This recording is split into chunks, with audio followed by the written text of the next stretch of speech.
What an amazing day. Before we wrap up, I want to thank our ASL interpreters. Really appreciate all your hard work in making today more accessible to a wider audience. It's really hard to believe it's been 10 years since we launched Redshift. It's been an amazing journey, and we launched it because we wanted our customers to be able to do data warehousing the AWS way, something that was easy to provision and scale, something that didn't need a lot of management, something that was super cost effective. And I'm really proud of what we've been able to accomplish together and excited about the future. And with Redshift, it's really been a remarkable journey with a lot of learning and a lot of wins along the way. And it's been super exciting to see our customers being able to bet their businesses on Redshift and see the success that they've had as we've moved forward together. And if we fast forward to today, tens of thousands of customers are running their core business processes every day on Redshift, and they rely on the system being secure, being available, and being fast. At Schneider Electric, Redshift's powering more than and enabling 70,000 users to get data and use it to drive their business forward.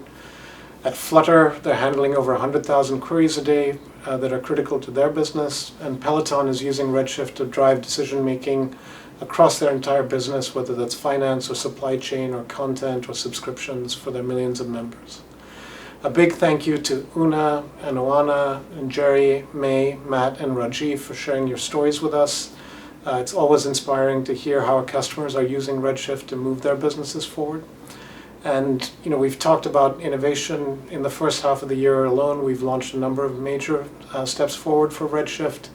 Simpler ways to get started and lower capacity footprints with Redshift serverless. You can get started at lower costs.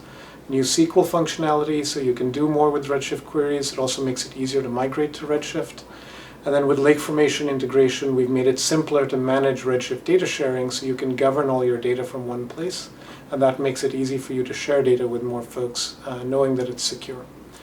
And so in today's sessions, we've covered these innovations. We've covered a range of features on security and reliability and integration with other services, connections with things like S3 and Kinesis and DataZone and more.